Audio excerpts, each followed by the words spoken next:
Years లోపు ఉన్న వాళ్ళందరూ కూడా బాలబాలికలు. మనం 14, 15, 18 అయ్యే వరకు మనం యుక్త వయసులో వస్తాం. మన మైండ్లో 2 ఘర్షణ జరగాలి. ఏది మంచి ఏది చెడు బాగా ఘర్షణ జరిగి ఒక మంచి పాజిటివ్, ఒక మంచి ఏం రావాలి, చెడు వైపు పోవాలా మంచి వైపు పోవాలా అనేది మన ఘర్షణ అయితే జరగాలి. 10th తర్వాత బంద్ చేసుకున్నామా, ఇంట్లో కూర్చున్నామా, ఇంటర్మీడియట్ చదువుదామా? చదువుదామని. ఇంటర్మీడియట్ ఎందుకు చదవాలి? ఇంటర్మీడియట్ లో చాలా ఉన్నాయి, చాలా కోర్సులు ఉన్నాయి. బీటెక్ వైపు పోతుంటారు అంటే కాదు కదా, అది ఇంటర్ తర్వాత. 10th తర్వాత ఐటీఐ ఉంది, పాలిటెక్నిక్ ఉన్నాయి, చాలా ఉన్నాయి కదా. చాలా ఎందుకు ఇంటర్ ఎందుకు చేయాలి, ఇంటర్లో ఏ సబ్జెక్ట్ తీసుకోవాలి అనే దానిపైన మనకు మైండ్ లో బాగా ఘర్షణ జరగాలి.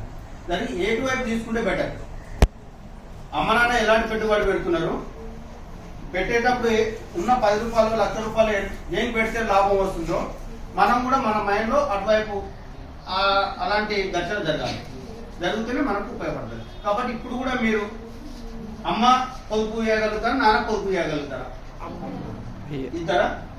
ఒకరిద్దరు. ఇంకా అమ్మ ఒకరు, ఇంకా ఎవరు పొదుపు ఖర్చు పెట్టగలుగుతారు? ఇంట్లో వంట ఎవరు చేస్తారు? అమ్మ. నాన్న ఎందుకు చేయడు? అర్థం చేస్తాడు. ఓకే, సంతోషం. ఇంట్లో మిగతా అన్ని ఖర్చులు ఎవరు చూస్తుంటారు? దాని పొదుపు ఖర్చు పెట్టాడు, అమ్మ పొదుపు ఖర్చు పెట్టాడు డబ్బులు. నేనున్నాను మా ఇంట్లో, మా మేడం, మన హెచ్ఎం మేడం గారికి తెలుసు. ఇప్పుడు నేనున్నాను, నేను బాగా జులై గాని మా మేడం కాదు అనుకోవడం కాదు, అనుకోండి. అది అన్నప్పుడు ఎవరు ఎక్కువ పొదుపు చేయగలుగుతారు అంటే మన ఇంట్లో మన అమ్మ అన్నం వండుతుంది. వండినప్పుడు 4 ఉంటే కేజీ బియ్యం వస్తుందా, 1/2 కేజీ బియ్యం వస్తుందా, 1/2 కేజీ బియ్యం వస్తుందా, 1 గ్లాస్ బియ్యం వస్తుందా? అంటే పొదుపు ఎవరు చేస్తుండ్రు అంటే మనం పొదుపు చేసే దాంట్లో ప్రతిదీ ఉపయోగపడదు. అంటే మహిళా సంఘాల్లో కానీ ఎక్కడైనా డబ్బులు ఇస్తే అమ్మ మన పిల్లల భవిష్యత్తు కోసం చూసి పొదుపు ఖర్చు పెట్టాలి. కాబట్టి ఎక్కడ పొదుపు చేయాలి, ఎక్కడ ఉన్నత స్థాయికి తీసుకుపోవాలి, ఏంటి ఏం కొనాలి, ఏం చేయాలి.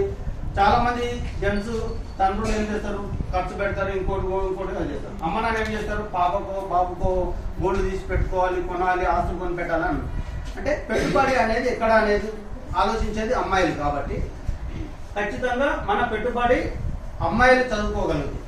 మన ఇంట్లో మన నాన్నలు కాస్త కూస చదువుకొని ఉంటారు, అమ్మ నాన్న కాస్త కూస చదువుకొని ఉంటారు. చదువుకున్న కుటుంబాలు మంచి పొజిషన్ ఉన్నాయా,